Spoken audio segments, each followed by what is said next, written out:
You're live. Hello, everyone. Well, everyone's here today. Apologize for the whole 2-week delay, but we're here. So if you don't know me, my name is Annette. I'm a part of Nettersplays, and I'm also here with Mandi. And Mandi, who are you? Well, Who are you? Exactly. Who are you, really? Tell us. So, my name is Mandi Hutchinson. I'm also known as the board gaming pinup girl. See, I love my boat today. Oh, it's getting smushed. Okay. I have a YouTube channel. Caryl is also on the channel, and a few others called To Die For Games. We do contribute to the Dice Tower. We're on Instagram, Twitter, Facebook, and I'm on there as the board gaming pinup girl. We used to be contributors to the Instagamers Network, hoping to get back to that. It's been a little crazy. And we also do Favorite Fridays on Instagram, which is also part of the Dice Tower Network. And yeah, I feel like I'm missing something, but I think that covers it.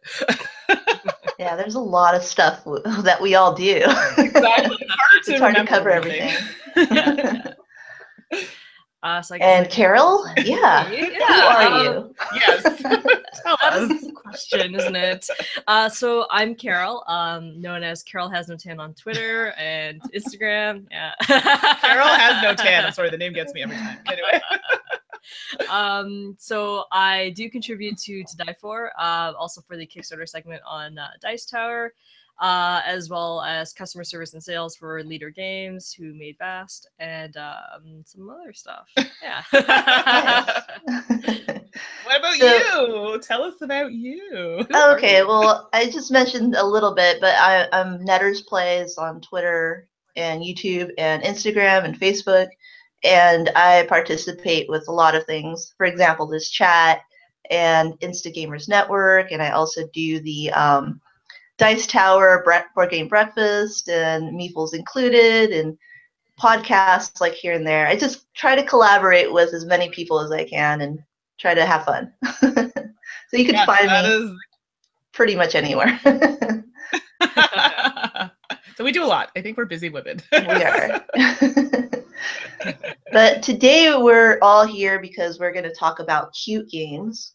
But before we jump into that whole subject, I want to talk about what we've been playing or anything that we've been doing board game related. Let's see, or not. But yeah, so let's start with you, Caryl, if you don't mind. Just go ahead and let us know what you've been doing or what you've been playing. If we're talking about what I'm doing, I saw Spider-Man Homecoming. Amazing. But what's even more amazing is Baby Driver, so that one's a great one. But board gaming related.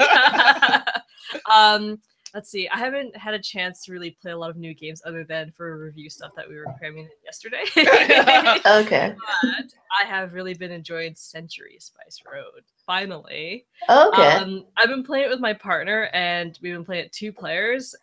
And I think we do like it better than Splendor. Everyone says it's better than Splendor. I'm not a Splendor fan, but I don't see the comparison between that and Splendor. Yeah, that's what she said too, actually. Did she? But okay. The fact that so many people were comparing it, we had to be like, well, do you like it better than this? I was like, okay, but that's also because we've played Splendor to death. We've played it, honestly, upward of 40 times, at least. Yeah. It's a back and forth. We would play like 3-5 games in a row because like, well, yeah, like I want a rematch, right? And then, we would just like play it all day sometimes, or just all afternoon. So easily 40 plays on that game. And because maybe there's nowhere further to go until the expansion comes out, we're liking Splendor because it's new and we haven't fully fleshed out like, oh, like you're gonna do this, you're gonna do this, because we haven't quite had the experience with it yet. But so far, I'm having an amazing time with that one right now. The other game would be Near and Far. So we're starting. Wait, I want to jump in if you don't mind. So before we do that, so good morning. We have a good morning from James Brazil. I hope I pronounced your name correctly. So good morning, James. Thanks for joining us. But I'm going to jump in here. So I don't know if you watched it at the best of the month for June. Yeah. I think there's 3 of us, 3 or 4 of us. It was you, Roy, and myself who picked Near and Far. Almost back to back, too. Oh, okay. So Dan's online. Hi, Dan. I'm so glad you joined us. So Game Boy Geek, and he said Century is more like Sid Saxon's Bazaar than Splendor. I haven't played that one. Oh, I love Bazaar. Yeah. Okay, so you can speak to that. Well, I haven't played Century though. What? I know. Oh, really? Yeah. I'm old. So I'm not up with the new stuff. But I know Dan and I like play games a lot, so I think he knows. Like we had, I think, talked about this a little bit, but yeah, like I didn't find it like Splendor, and I don't really like Splendor, and I really like Century Spice Road. So now I'm gonna have to check out Bazaar to see, you know what I mean, to see the differences or similarities. That's an older game, isn't it? Dan, looks like Mandi had a tough time with the rulebook at Origins for Darren. Okay, I'm sorry, I don't mean to hijack this. I gotta answer that. So what happened was I had played it before, but I didn't teach it. You know, so someone teaches you a game and you just take them at their word. It's fine. They're teaching the game. So for me, I had to teach it, and I wanted to make sure that it was correct. The problem is there were a few rules where it was a little vague, or it wasn't in. Do you know what I mean? The section it should have been in. Yeah. I'm sorry, like for the person who wrote the book, I just had some difficulty finding some of the stuff. I don't know, like correct me if I'm wrong, but like I had to pass it because I'm like, am I misreading this? So it wasn't 100% clear in some spots. Yeah. So that's why I had to keep referring to it. Okay, is this? And you know, and someone would ask a question, and I'm like, you know, I don't 100% know. Let me check. So now I know that game really well. Thanks, Dan, for bringing that up. Yeah. But James has said that Near and Far is getting a lot of love. Tom really likes it, and apparently we all like it. Yeah. And he also says that Century Spice Road is very fun and simple. Yeah. So, okay. Sorry, I went on a tangent there. No, I'm so excited that people are online. That's it. Near and Far. I like it. Sorry. I have to start a campaign for it. We only did the training. Okay. What do you call it? There's like the first scenario there. Yeah. I really like it. Yeah, I've been enjoying a lot of it. Like, I've been enjoying the character campaign. So yeah, I like that because it's like character development, and it's not more or less like the adventure itself, because I feel like I can develop my characters and then I can go on a campaign with them afterwards. So right, exactly. Well, you played more games than I did. Oh, spoiled am I? So what have you been playing, Mandi? What have I talked about that I've played? I'm trying to think. Well, it's been a light month, Annette. But you just came back from Dice Tower, right? Dice Tower Con, yeah. So we did. Okay, so you know what? There were, thanks for the reminder. I swear I'm a little frazzled this morning running around. But yeah, so we played, okay, I won't go into too much detail. I liked Whistle Stop a lot by Bezier Games. Okay. I know Dan, if he's still online, I know for a fact that he likes this game. It was not a hard game to catch on. Like we explained it, I got it. You know, it was very straightforward. You know, you put a tile, you know, make your train go down the tile, you get the benefits. You know, there's some stock options. I mean, it was very straightforward, and I liked the look of it. So overall, for me, I thought it was a really light and fun game. Like that game, I think will do really well when it comes out. I really enjoyed it. I know Suzanne enjoyed it as well. So that was awesome. And then I also played Palace of Mad King Ludwig. Is that correct? Yeah. I had never played Castles. Okay. Oh. Why does everyone make that? You played Suburbia? Yeah, but Suburbia was listening. I got the app and I was like just trying to figure it out, and then I was like, I don't think I really like this game. So, Castles is better than Suburbia, in my opinion. See, Dan's like Whistle Stop is his favorite of 2017. I loved it, and next to Barron Park. So which I also played. Pretty cool, yeah. Yes, I liked Barron Park better than. You know, like, no, I love Patchwork. Okay. I wasn't crazy about Cottage Garden. I like Barron Park better than Cottage Garden for sure. I know it's a different game, but the concept-wise, it's similar in some bits. I liked it better. I digress. So I played Palaces, and it was good. I really liked it, because I saw Castles, and I'm like, oh, it looks so dry and boring and gray. The non-Polish version. So apparently I need to play the Polish version, so... Oh, I didn't know it was different. Yeah, the Polish version apparently it is completely different. And the I guess the non-Polish, I don't want to say like the North American one, because I don't know how they've distributed, but instead of like making it look like blueprints, it's fully furnished, and each unique room has its own look. It's fully painted and everything. The artist has his images like listed somewhere. I don't know if it's still there because apparently there's something going on with that. And when they made the expansion for Secrets for Polish, they couldn't use his art on it. They had to go back to what it was to keep it consistent. But if you look at it, it's night and day. Literally, like it really is. Yeah. I'm reading the chat as you're talking, and Dad's like, give Suburbia another chance, but like in the analog world, so fine. And you know what? I should probably get someone to teach it to me properly because I kind of just like, yeah, okay, sure, this looks good. Let me try this. But he says he thinks it's slightly better than Castle. So I haven't played Castle, so I should probably play. The Palaces, I loved the colors. Oh, the colors that caught my eye right away. I hadn't played Castle, so the placement rules for me, I had to kind of learn that because other people had played, so that hasn't changed. But I like the idea, and I think people will like, if they like Castles, they'll probably like this. But yes, somebody mentioned that the Polish version was different, and I did prefer that for Castles. But, you know, it's getting the tiles, making them work. People can block you, right? You want to try and connect rooms to get benefits on your little board, and then these benefits can help you later collecting sets. So you got some set collection there as well. Don't go into too much detail, but I think that's the one that comes out in October. Yes. Okay. Gen Con or Essen? Whistle Stop is Gen Con. Right. Palaces is Essen. Okay. Right. So those two I'm interested. So Bezier was like killing it for me, and so those would be the two that I really enjoyed playing. I know Barron Park, we kind of mentioned, that was another one that I played that I enjoyed. And I see James also likes it in the chat, so we're on a roll. Yeah. There you go. Yeah, Whistle Stop's the one I've been looking forward to from Gen Con. Like I was looking at other games too at Gen Con from their preview list, and that was the one that I was interested in. It's like, this looks cute, and you would like it. What about you? What did you play?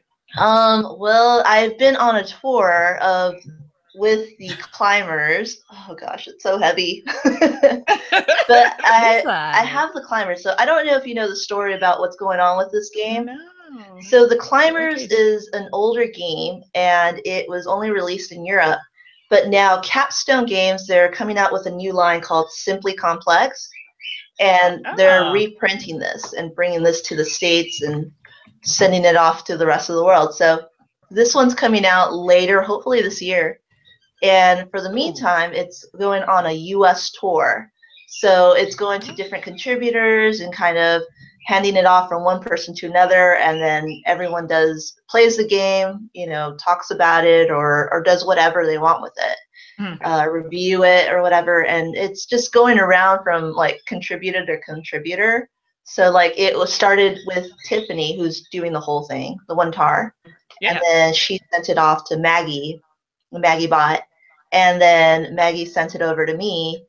And then I'm going to send it over to Crystal from Board Game Blitz. And then it's going to continue its tour. So, is it making its way to Canada? I hope so. I don't know. Like, its journey. I don't know where it's going to go.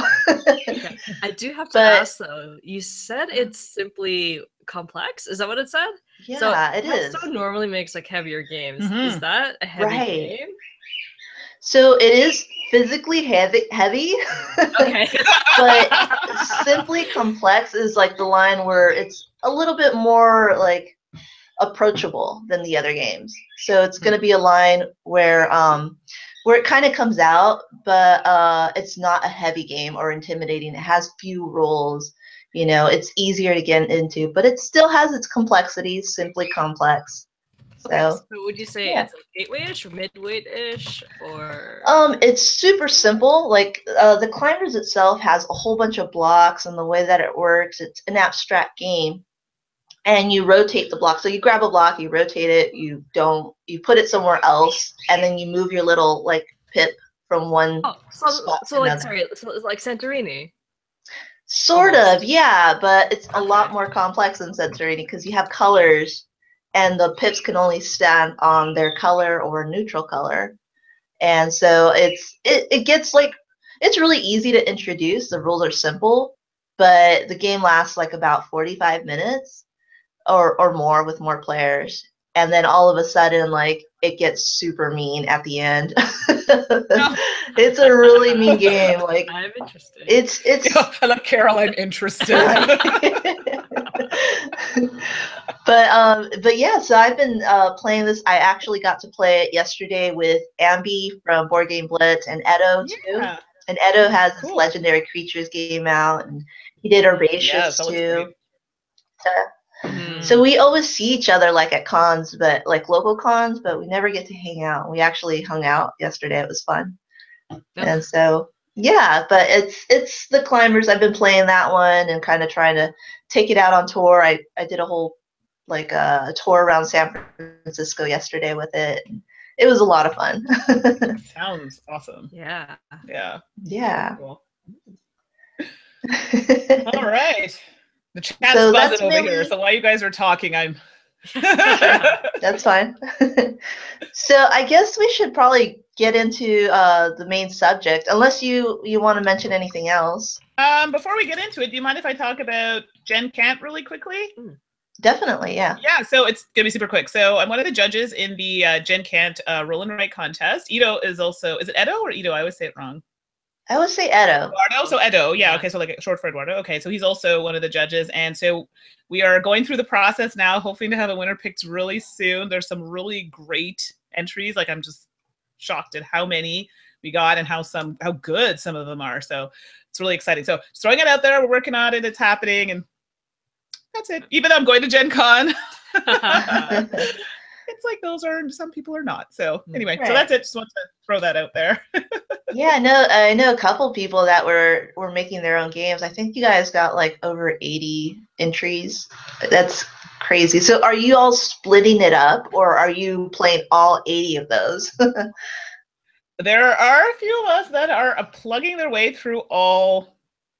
Wow. So there is a process. I mean, we definitely need to make sure that the games are meeting the requirements, because it really is unfair if someone's not and someone is, and you know what I mean? So things like that we're all focusing on, and then we've kind of grouped them, and then we kind of go down another process, and you know, these are the ones we did again, these are the ones we picked. So I mean, we are taking it seriously and looking at all of them. So yeah.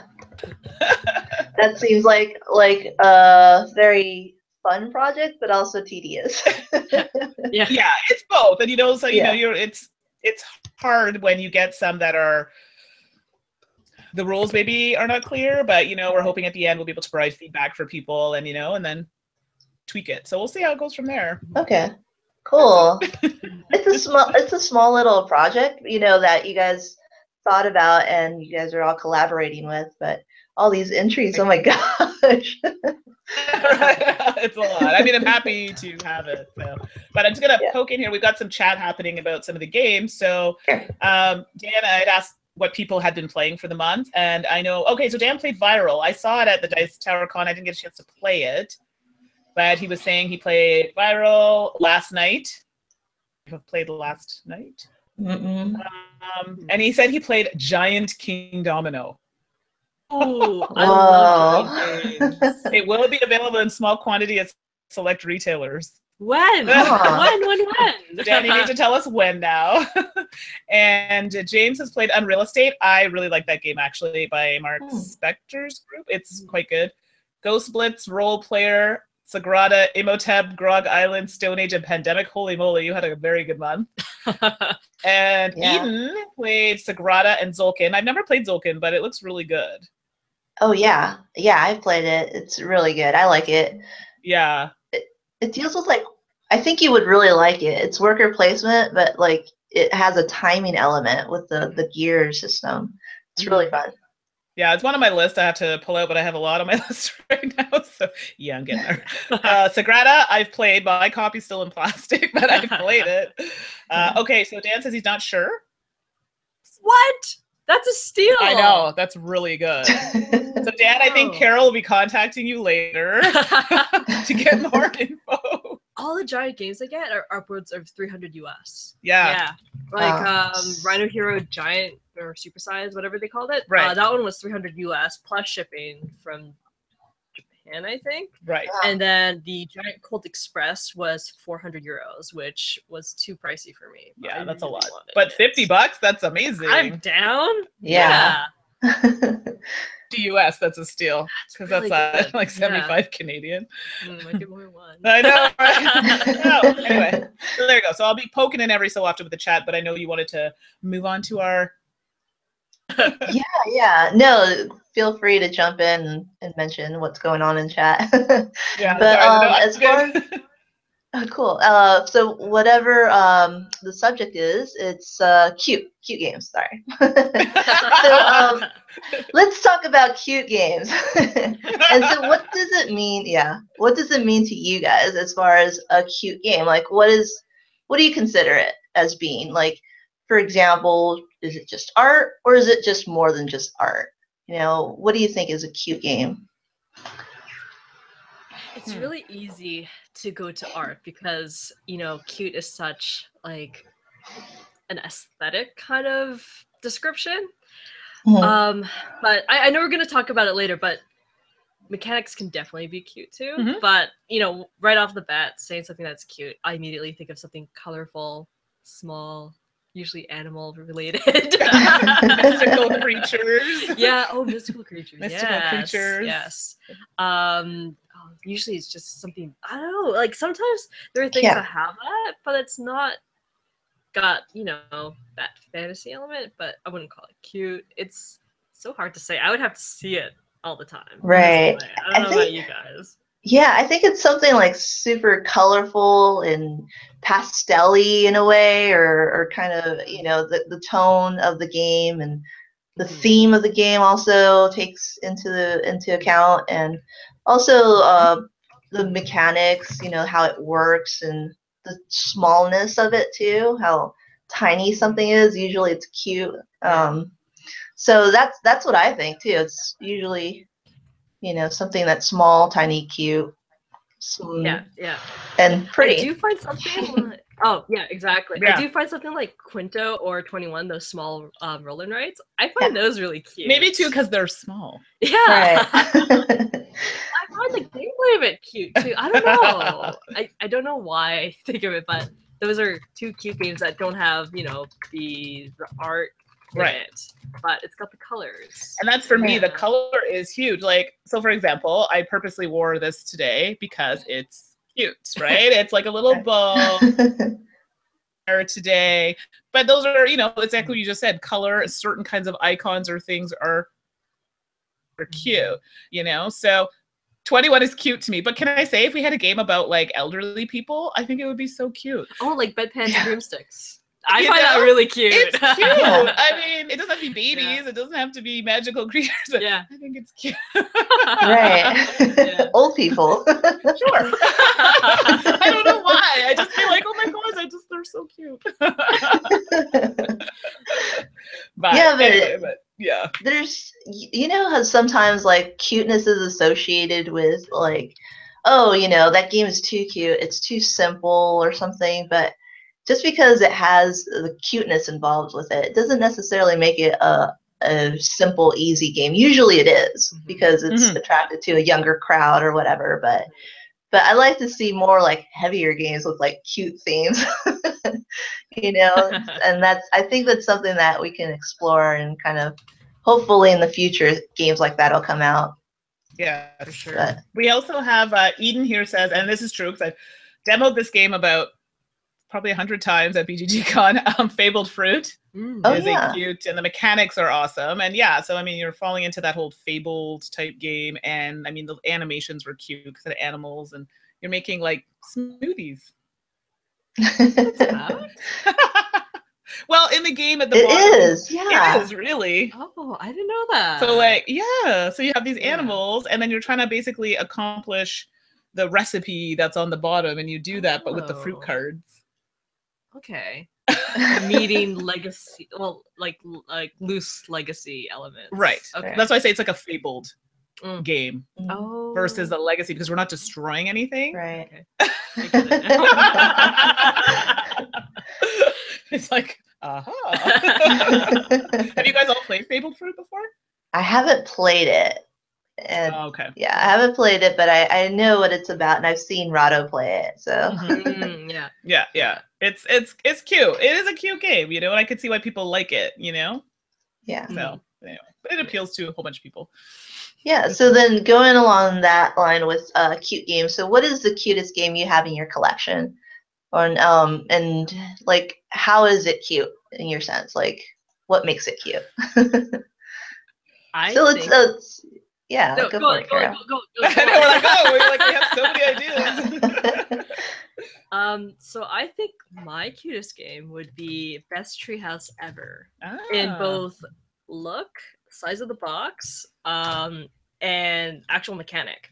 So if you don't know Best Treehouse Ever, it's a drafting game where you're trying to build your treehouse. So you build it by adding these really cool rooms. Like you can have a jungle gym, you can have something where you have like a hamburger stand or a water slide, and you can only put cards next to each other that are the same color.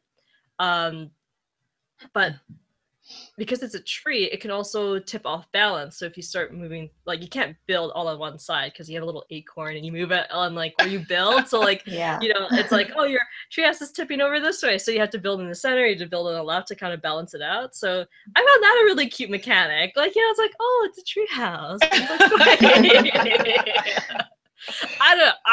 I like it.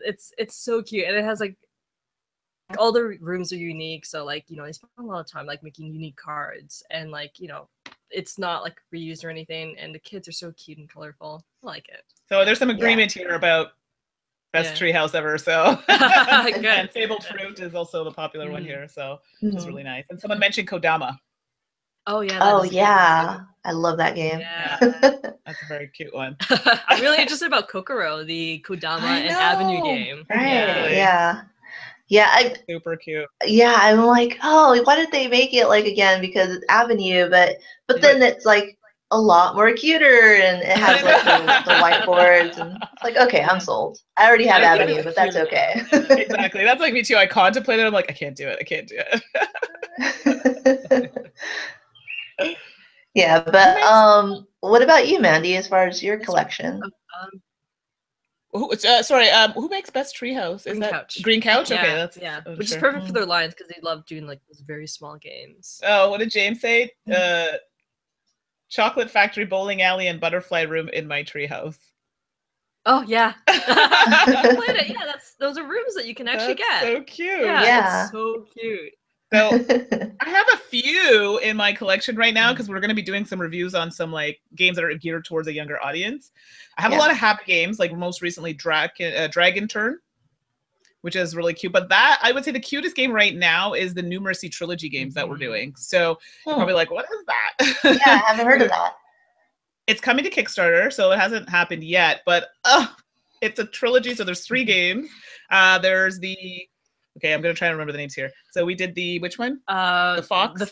The Verida Fox? Yeah. Or something like that. There was one with a dragon. The Gluttony Dragon. And then something unicorn. Yeah, sorry, I'm trying to remember because we were just looking at them. But it's like a progression. So they start as like, the main characters start as these little like baby things. Yeah. Like, you know, mine was like, what was mine? Was it yours is a Wizard Fox. Wizard Fox? Yeah, okay. Wizard Looked like Shiba like a Shiba Inu kind of or something. But anyway, but I think yours was like mine was like a cheetah archer. Right. So he starts out with like little darts, and then like in the next game he gets like an actual bow and arrow, and by the third one he has a rocket launcher. So, you know, and mine, like, it's just like he's like a little cape, and then he gets like a bigger cape, and he gets like a bigger wand, and anyway, and wings. Yeah. So it's really cool how I like the fact that it shows them progressing from really young to older. The games change in complexity as you go from young to older, but it has like the main theme, or like you see it consistently: unicorns, cupcakes, ice cream. Everything is so cute. Even like the mean dragon is like, he's eating hamburgers and he's like, I'm gonna attack you. So I personally thought it was like adorable, but it's something that adults could play too. So the game mechanics were cute, the colors were cute, the characters were cute. It's just cuteness overload. So I don't know why too, but I find it especially cute, the fact that when you see it all together as a whole and you get older, like that's extra cute. Yeah. So when is that coming out? I think the Kickstarter is don't quote me on this, July 25th. Oh, okay. So it's right around the corner. Yeah, but we're gonna put out a video tomorrow because there's 3 of them. So each group, so Roy from Epic Game Night, Steph, like her podcast right now or her videos, and then us, we're putting out each one a different game. So we're each doing a different game to close the trilogy, and he wanted us to put them out, us to put it out now, and then the Kickstarter starts on the 25th. So yeah, so I'll have to send you, like, you can just check it out. It's super cute. So cool. And we're doing the Fox one, Fox one. So Verta Fox. Yeah. But yeah. I also want to point out Eden is she mentioned what her cute game is. Yeah. And that's an interesting one. What is it? Orleans. Oh. Wait, Orleans? I can see the visuals being kind of cute. I think the game mechanic is cute. I would agree with you. In the bag and pulling out that little token. It's like a surprise. It's like, okay, what am I going to get? I have this, yay! So yes, I agree with you on that 100%. Good choice. And you know what? It's not a glaringly obvious choice. No, you're right. And it's something that's a little heavier than just a small little cute game, I guess. But that comes into play. Yeah, but that comes into play with like the mechanics too, and how mechanics can be cute as well. Yeah. What were you gonna say? Sorry. I instantly went to like I shouldn't say kids game, but a game that was kind of geared towards younger children, or you can play with adults, but it's, but I'm trying to think. Oh, it's funny. I was just about to say Rocky Road a la mode. That's really or Donut Drive-Thru is another one. But I find Patrick really cute. Patrick is very cute. Yeah. So when some of the mechanics in those are really cute. So I also find cooking games cute, by the way. Yeah. I like a Cookout. What is it? Cookout, I think it's called. It's on PlayStation. Cooked Out or something like that, but that's a fun game. But cooking games are really cute. Really cute, and the mechanics they use, I don't know, and it's real life, you know what I mean? Like you're cooking it and you're serving it and stuff. But so yeah, so thanks James for. It's funny. I was just about to say that one, the Rocky Road a la mode. It's really, really fun. I know we like that one. I like that one. Yeah, I haven't played that one yet. What? That we have to play it. I know, and I always see the donut drive-through at my store, at my local friendly game store, and I just see it, and I'm all like, I don't know if I should get it. It's so small and tiny. I was like, every time I go in there, I always see it. And I'm like, one day I'm gonna do it. You should. It's fun. My coworkers love that one. They're like, when you're bringing back the donut game, we like the donut game. They don't know the name of it. They just know it has donuts in it. So yeah, because it has a cute little donut meatballs in it with the little hole in the middle. Yeah. Can I tell you, I tasted it. I was hoping it would taste like donuts, but just to see. Okay, I won't play with your coffee, but yeah, maybe not. So, what about you? What's your pick for this game? It's got to be the alpaca paca. Of course. Yeah. But have you played that one? No. Oh, I'll show it to you. Oh gosh, you got to play it. But so Annette's the one who recommended it to me. Yeah. What I love about this game, obviously, is the alpacas. But it's just the fact that you have, it's kind of like a deck builder or tableau builder. But what you're trying to do is collect different neck parts and add it to your alpaca. And then your alpaca is going to grow taller and taller, like its neck is going to extend. But the things you could put on the neck is like, you can give it some necklaces, you can give it a scarf or a bow, or you can give them, sometimes it's poop or mud, you know? I say poop. I say poop, yeah. And then they could have little buddies like that join them. Like if they have a bow, then a little buddy like alpaca can join them and give them extra points. Yeah, I love that game. Like it's just so funny. It's a little light filler, but just like whenever I bring it out, everyone's like, "What is that?" Like, yeah. And so it always calls everyone's eyes. Like, okay, what are you guys playing? It's something really weird, and I'm like, no, it's cute. But that's probably like my cutest game. No, and I have to agree, and I thank you for showing that to me. And Eden also says here she wants a copy. So Annette gave me interest. Yes, Annette, same thing. She's the one who got me to get it. It was hard to get though. Like I had to get it on the BGG store. Yeah, I think. I was just thinking that. It was expensive, so yeah, it's an import, so it is going to be a little pricey. I think it cost me like 30 US. Right. Including shipping? I don't think so. Yeah, and for like what it is, I mean, it's a small little game and like paying $30, but I've had my plays of it, so definitely worth it because you can just bring it out anytime, introduce it to anyone. It's super simple. Yeah, no, I agree. And then James has commented on, like, I guess when we think of cute games, he said small, pastel, and animals. That's like the trifecta of cute, and you're right. Yeah. You know? Yeah. Sparkly things are good. Right. And so any other games too that you can come up with that that you think is cute or that you have or that you want? We could just list off. I know, right? There are so games. I find Deep Sea Adventure really cute. Yes. Yeah, because it's also physically small, but I don't know, there's something cute about diving for treasure and then running back up for air. It's cute and mean. Well, I also really like the idea that I'm carrying treasure and I'm slower. Right. I think that's cute. Notice it's because it's immersed in the theme. Do you like that? Did you see what I did there? Right. Okay. We are not doing puns again.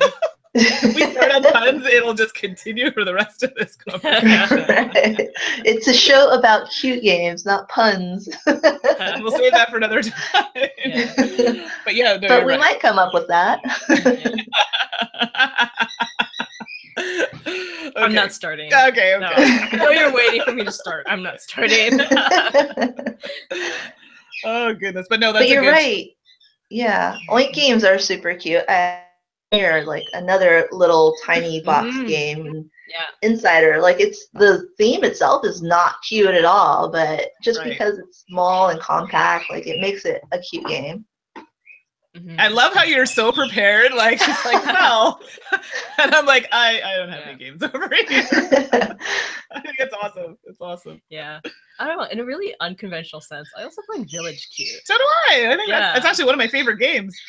Which one was it? Okay, but Village. Oh, okay, yeah. Where you kill off your family members?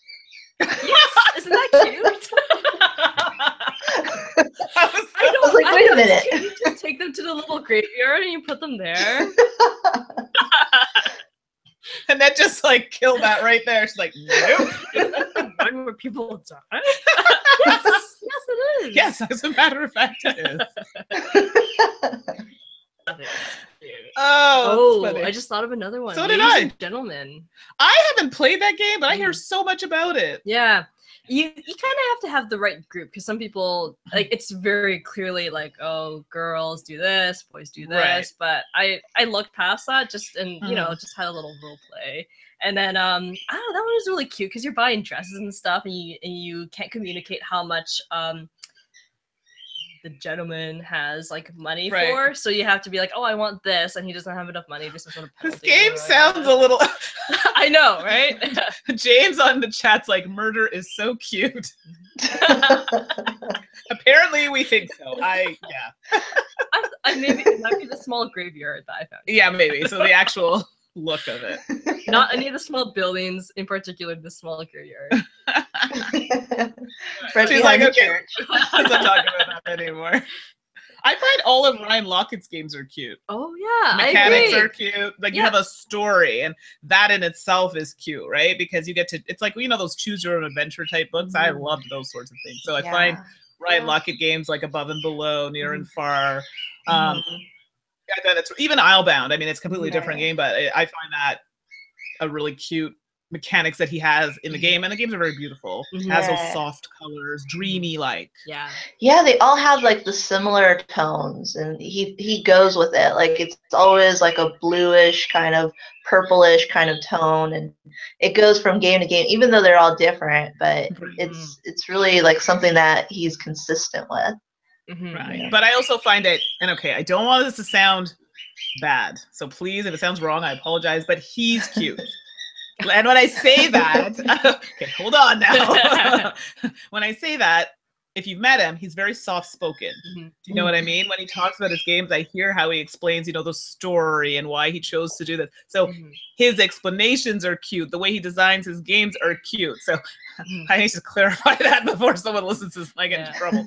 But like him as a person is cute, and it translates, that cuteness translates into his games. Yeah. He also has that little Yeah. curl in his hair too. Oh my gosh, he's gonna kill us after seeing that.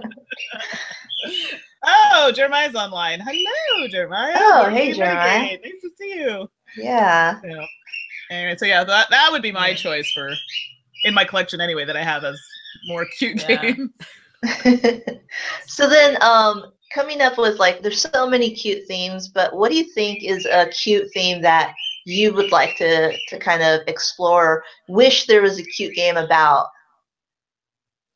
Like, what is something that you wish there was? And I'm gonna open this to the chat too. Right. So I don't know All if you these guys questions. Yeah. Yeah. So I don't know if you all caught that, but what do you think would make a cute game, or think that should be a game that would make it cute? So please, throw that in there. We'll pop it in and talk about it. But if anybody here wants to go first, I would like to see a cute alien game, like almost chest burster alien, like cute. So wait, Chestbuster, graveyards, murder. Okay, murder. Okay, hold on. So maybe because of the shirt I really like. It's an astronaut in space, and he has a chest burster through him, and it says it's what's inside that counts, and it's got like a smile, like a chest, and it's really cute. If there was something like a cute little alien game that was like that, Right. I don't know, it would be really cute. I like it. I'm sure it would sell. There are people. Oh, see, it's a great one. She might also be referring to hugging unicorns. Oh, that's also true. Jeremiah came up with a suggestion of hugging unicorns. So. Oh, definitely. Well, it might hurt if they go head in. Then we're back to murder. I don't find unicorns very cute. You don't? Not really. I love unicorns. But maybe the cartoony unicorns people seem to like. Yeah. I'm thinking like My Little Pony and even Numeracy. Right. Like, that's kind of cute. Really? Yeah. Like, what about Care Bears? Do you like Care Bears? No, I never really liked Care What? Bears. No. Whoa. No. I still have my old Care Bear. Me too. But you know what wasn't cute and a lot of people found cute were Cabbage Patch Dolls. Oh, those were creepy. Those were really ugly. Yeah. I'm so sorry. I was not about Cabbage Patch Kids. Or Furbies. Furbies with their eyes. Okay, come on. What about Teddy Ruxpin? Oh. Yeah, I kind of like Teddy Ruxpin though, because he would talk to me. Him. But no, I liked him, but they creeped him out now. He's got like crazy blue eyes that are like, they're a little scary. I used to put like my other tapes in there, so he would sing to me. I'm just picturing now with like some hardcore rock or rapper. Right. Someone said here anything with dragonflies, which is actually really smart. I think dragonflies, hummingbirds, right? Like gardens. Yeah. Well, there's the butterfly garden too. That came out recently too, and I think that's like a really cute game too. Just like going out into the fields and collecting butterflies and putting them in your garden. That's super cute. Yeah. Okay, she's like, no. I don't know what my fixation is on a chest burster. It's just I don't know. Like, that's a tough one. Like, I'm trying to think of something. Mhm. And I think anything that I would think of would probably draw off of, like, real life experience. So that's hard because then it's like other people may not get that it's cute. Do you know what I mean? Like, in my mind, it's cute because I've had something to associate with it. So then maybe, I don't know, a game that draws off of certain life experiences and then people can relate to it better. I don't know. Just, well, you did say old people, so maybe like an old person game.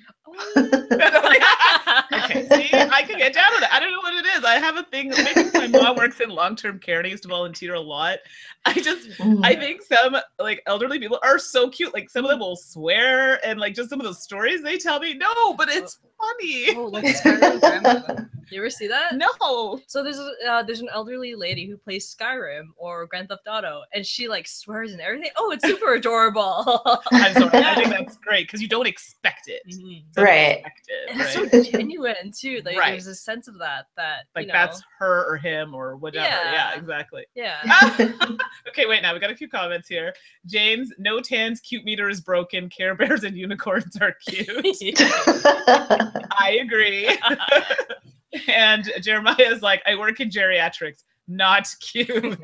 Oh no. Aw. Well, I think maybe obviously depending on the circumstance, right? So Right. yeah.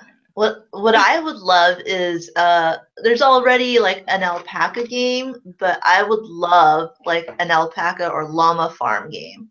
Like a worker placement. No, like what I want is just like a worker placement, like heavy Euro, where you're on a farm. Like there's so many farm games about sheeps, and it's like, why aren't they llamas? Which is like what I do. I have llama meeples. So whenever I play like Fields of Arle, I always exchange them for my llama meeples and make llama farms. I love it. But I just wish there was just a game all about that, like shearing them and using their wool for making yarn and kind of like knitting with it or crocheting or going to the market and selling that. I think that would be really cute actually, and the mechanics are smart. Oh yeah, I just wish someone would do it for me. What does Jeremiah say? Annette and her alpacas and llamas. You sneak in when you can. Ha ha ha. All the time. Hey, listen, if you are like you love something and you want to see it, I think you should make it happen, or somebody should make it happen. Right. I don't have the time or the creativity to make a game though. I want it done for me. See, so we're putting it out there. Right. Maybe somebody says llama farm game is a great idea. Let me know when you get a prototype. Oh no. So there you go. James is giving you some support there. Right. But I wouldn't mind seeing a game about cherubs. Oh, cherubs? Yeah. Oh, I like cherubs. Or like, okay, so now when I say cherubs, I mean not just specifically cherubs. So I have this thing with like otherworld stuff. So anybody who knows me, I actually like horror games. I like immortal stuff. So like, good versus evil, or dark versus light. So I would totally be down with something like that, where you're looking to like a spiritual, I guess that's bordering creepy a little bit, but I think like cherubs versus demons or something like that. right or something like that. I don't know what it is. Like I just feel like it's like the cuteness factor is like these like cute little cherub. They're like but against the like You know what I just thought of that would be really cute? Yeah. A Harry Potter themed potion explosion. Oh yeah. Oh. That would be amazing. Like it would fit with the theme cute. And everything. Yeah. Oh, there would be consequences. So if you do something wrong or something happens, like you turn into a frog. Yeah. Or like something. That would be really cute. So wait now. So what about Harry Potter potion explosion alchemist? Oh wow. The alchemist part is like but worker placement would give you like certain colors or something you can add into your little machine. Right. And then you can like debunk some theories and she doesn't like it. No, about the debunking stuff. I didn't really do that. Yeah. It's just an idea. I just feel to give it a bit more like crunchiness if we added like something along those lines where you add a bit of deduction. So I fixed it. Okay.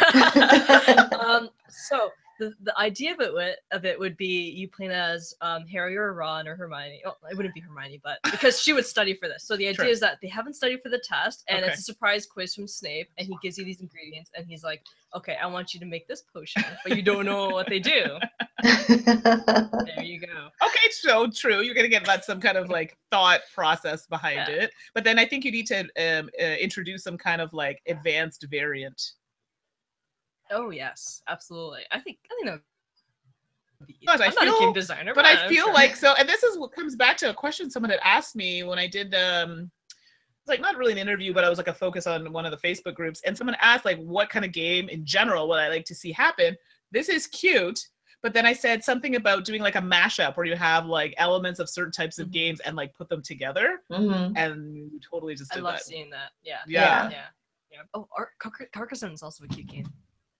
Yes. Yeah, it is. Yeah, but I wish there was like, I know there's rethemes of it. Like I think I've seen I forget his name on Board Game Breakfast.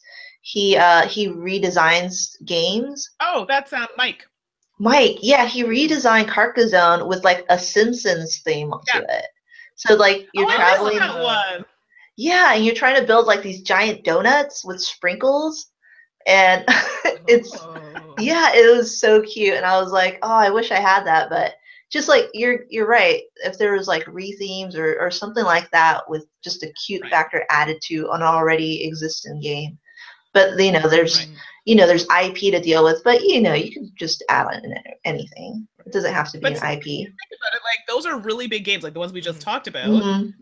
But if designers kind of said, hey, for the greater good of the board game community, if we got together and just this like one time did a really cute mashup game, come on. Like, I think that would be so cool.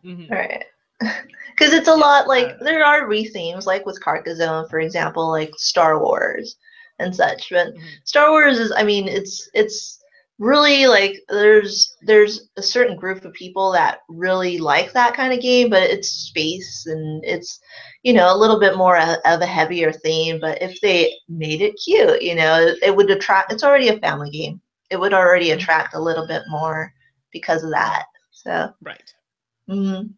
So then going along like that line, like also, does a cute game need to be a family game, or are there any like complex games that you think that are cute as well, or maybe like should there be more cute complex games? I don't think for it to be cute it'd have to be for kids necessarily, because like you see like these TV shows like Happy Tree Friends or like South Park and like those little, what do you call those nightmare critters? Do you know what I'm talking about? I think so. I'm not sure. He's like, no. It's just if you were to use ironically, I think that would be kind of interesting. Very interesting, actually. Yeah, but I don't know. Yeah, it's hard to say because it's like, I don't know. You can go anywhere, and part of playing a board game is kind of like escapism, and also just like trying to put something on there. But like so many dry, heavy Euros out there with like just bland kind of colors, and I feel like there should be something a little bit like softer and something that there's the other game, I forget, the Dinosaur Island. Oh, so, yeah. Dinosaur Island is like, you're moving cubes around, you're doing all this stuff. I haven't played it yet, so I can't really tell you about it, but you have, I think, right? Okay. Yeah. But it's a little bit more of a heavier game, right? Like not super complex or super simple, but it's a little bit more, has substance to it. But because of all the bright colors and, it's a dinosaur game, but it's cute too in a way because of the color tone and the vibrancy of it. Right. So and even like the whole building aspect, you're getting to build your own park or dinosaurs. You're getting to take care of your dinosaur. Like it's again based on like a job, which is the realistic aspect of it. But then you kind of draw the fantasy part of it because it's dinosaurs. Yeah. Yeah, but I don't think it needs to be. It needs to be just a simple game. I wish there was more games that were a little bit more like softer or vibrant or something that just wasn't so dry all the time. Very true. There's another Oracle of Delphi, in my opinion, is a cute game. Traveling around, yeah. Yeah, you get to travel the board. There's water. Maybe it has because it has that mythical, not mythical. Well, yeah, a mythical aspect. With the mythology aspect to it, I think it's cute. Sure. So with like, what's the god? It's not Zeus they use in there. What's the They do use Zeus. Is it Zeus? Okay, it is Zeus. That's what I thought. Okay, yeah. So I don't know, but I find mythology can be, now don't get me wrong, there's some evil parts to mythology, but overall it's a very soft and cute theme, and that's a more adult type game. So right. Yeah. I don't know. That's just what I'm kind of throwing out there. And I'm also looking at Annette's shelf. I'm like, ooh, yeah, I see a few cute ones back there. Yeah, that's Oracle of Delphi right there. Yeah, right there. So, and what does James say here? Lighter and different theme can help cute factor. Absolutely. Yeah. Right. Yeah. Absolutely. But sometimes I feel like there's so many cute little games too. I'm like, I want a heavy like Euro. Like I want like Vital Lacerda to like do a cute game. My llama game. I'm like, no, she said specifically a llama game. Interestingly enough, Vitala Serra is working on a cute game. Yeah. Dragon Keepers, is it? Yeah, I think so. Yeah, and I think it's a co-design with his daughter. Yep. Yeah. Oh, really? Okay. Yeah. I don't know who the publisher is, but it's not Eagle. It's not Eagle, no. But yeah. oh yeah. Oh, that's Ambi! a good one. Oh my gosh, That's Ambi's really online, and Ambi, oh, thank goodness you're here. Like, where were we on that? We dropped the ball. So Ambi, thank you. Yes. Oh, cool. So I just played with her yesterday. So Dungeon Pets. Oh, How definitely. Did we Dungeon Pets? Yes. Such a good choice. That is an excellent choice. That's like the perfect display of like a complex game with a cute theme. Exactly. And it has talks about poop. I don't know what my obsession with poop is, but yeah. I know. Alpaca, paca, and Dungeon Pets. Like there's poop. Oh my gosh, that's so like Abby, we need to we should have asked you to come on here because that was like summed it up beautifully. Complex game, but had like a cute theme or idea to it. That beautiful. Right. Gosh, now I'm like, she's kind of blown us out of the water with that one. know. No, it's great because we didn't come up with it, like the audience did too. But yeah, like I love that game too. If you're not familiar with it, it's just like you are a dungeon pet like store owner, I guess, or you're trying to raise up these different pets, and they all belong in the dungeons, and so they're all creatures, and they're all so tiny and small, and then you raise them up and they get older, and just like playing with the theme, and then you try to auction them off and kind of meet their perfect owner. You know, and so I think it's like really, really cute, and just applying a cute theme to a really heavy like kind of game, because it's not simple. And, you know, and that's another thing too about that game is the rule book itself. And it's not a very like just simple dry like this is how you do a rule book. Like you just use it and you apply the rule book mechanics to the game and figure it out yourself. But with that, it has a little story within the rule book too, and it's not needed. But like a lot of the chat games, like they have those little like stories or little like gripe or something in the rule book itself.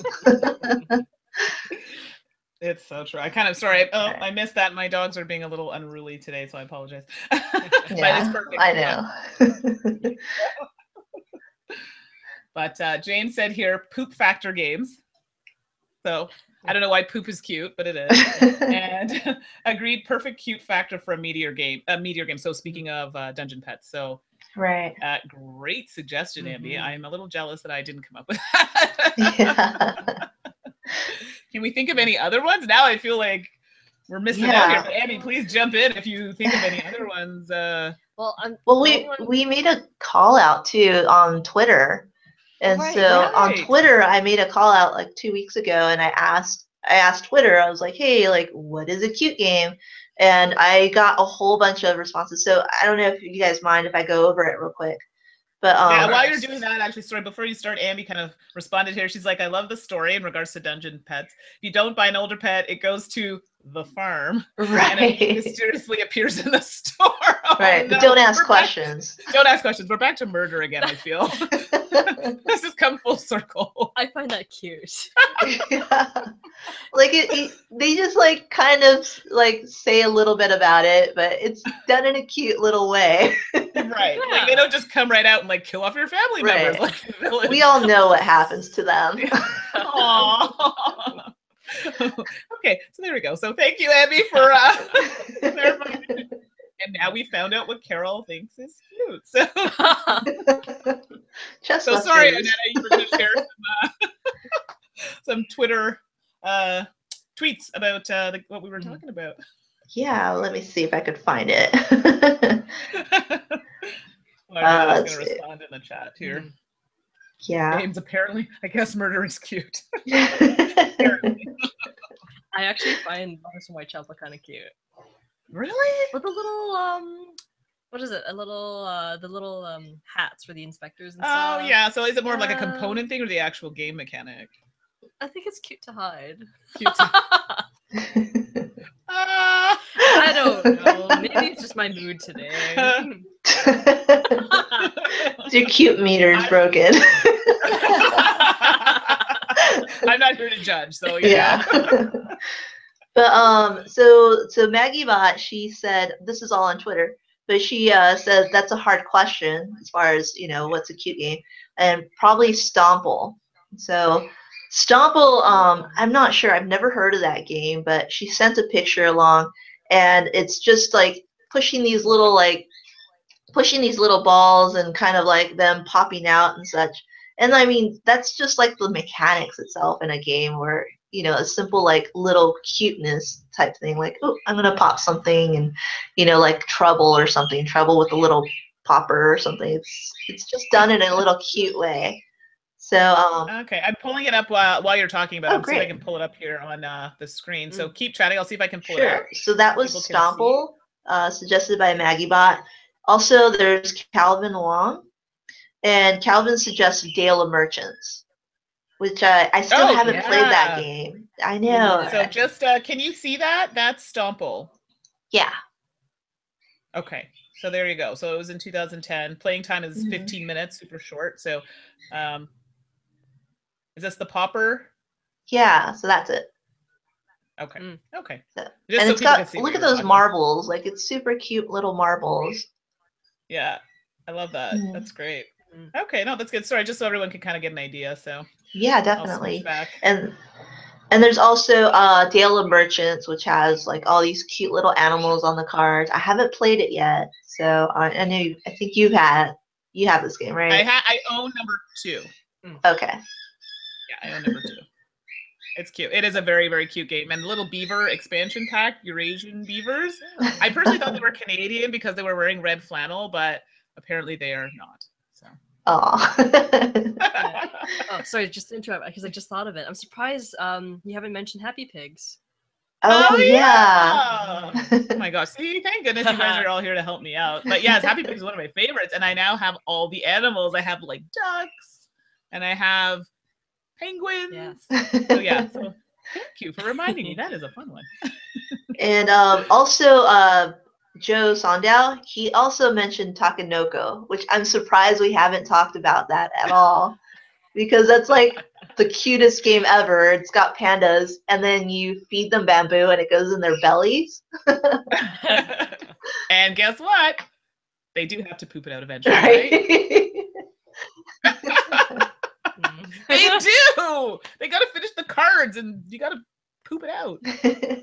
Is that the story? No, that's the story I'm going with. Okay? And in that game, I like, believe it or not, usually people like small figurines. In that one, I like the big one. I think the big one is there's a giant one too. Yeah, but it's also pretty expensive. But it's a little out of my price range. Right. Yes. Okay, these are good ones. Yeah, and so we also got a lot of Takenoko.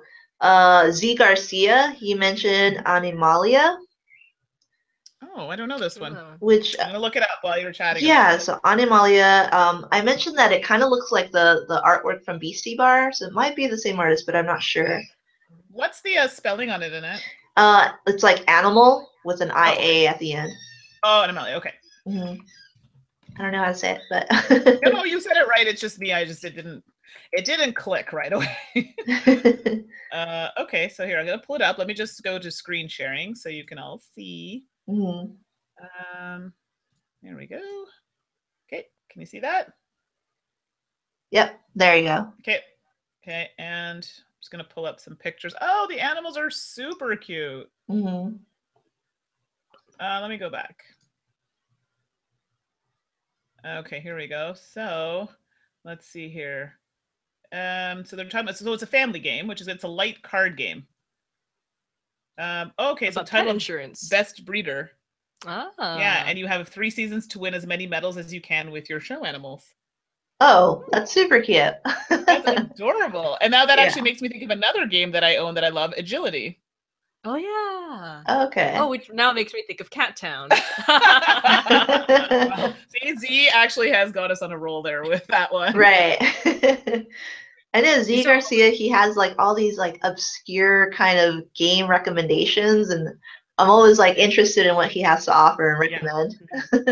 But now I'm writing that. That looks cool. Like that appeals to me because I love stuff with animals and stuff. So I'm gonna write that down. Well, thinking of those two games, the Cat Town and Agility now makes me think of Suzanne, which is how we found out about those two particular games. Which also makes me think of another cute game she mentioned, and it was Fold It.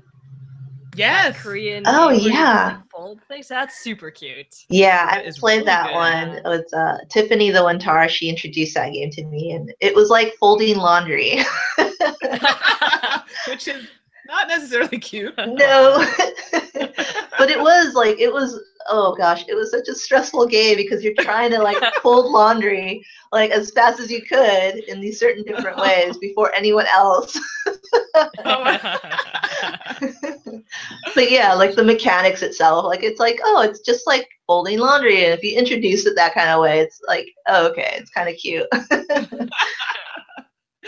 Oh my god, yeah, I guess so. It looks good though. Like it totally looks like a game that I think would be really fun. Yeah, and that's another way. Like, which one?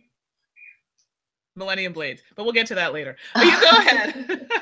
But I was gonna suggest too, like, just mentioning how like it has a cute mechanic or a cute theme to like a non-gamer or a new gamer, and just saying something cute and applying it to the game mechanic, like, oh, we're just gonna fold laundry, for example, and just getting a chuckle out of people, and it kind of leads to interest, and everyone then plays along with that kind of cuteness with the game. So it's like the way you introduce like something cute into a game, like, can also change the mood of like how it's going to be played. So I think like if with a heavier game, so if you introduce it as a cute thing, it might lighten the mood to some of these complex games. Right, exactly. Because sometimes that gets really serious. No, you're so right. And coming back to the game we were mentioning, Fold It. James said, Fold It looked neat till it was a chore. Right. And Eden has also popped in and said, another game, Sheep and Sheep. Not llamas, but still fun and cute. I've not heard of this one. I haven't heard of that one either. Okay. So Eden, if you're still listening, maybe send us, now I'm curious to know who the designer or publisher is. I can look it up too if you are not able to send it, but I never heard of it. I know Battle Sheep is really cute too. Yeah. That one's a light one. Yeah, and there's also I got another one from Twitter too, like Cottage Garden and Morels. I've not played Morels, but you have, I know, right? Yeah, and so I think that's a really cute theme, and it's not like super pastel-y or anything like that, but just like the theme is that you're traveling through a forest and you're taking a little stroll and you're picking up mushrooms along the way, and you're doing set collections. So, and then you fry them up on a pan, and you put some butter and some apple cider, and it's delicious. I was just about to ask you, do you get to eat them? Right, and there's bad ones too. So trippy mushrooms.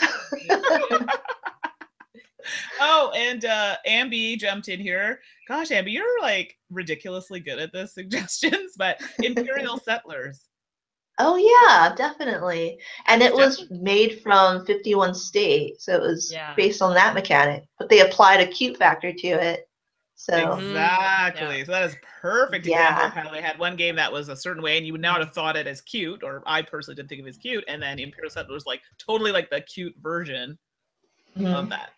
Yeah. And Eden mentioned for the Sheep and Sheep, it's a Japan release, but she got to play it. She or he, I apologize, I'm not sure. So got to play it a while ago along the lines of Arboretum. Oh, interesting. So which sounds like a really interesting mechanic. Yeah. Cool. Yeah. I just thought of another cute game.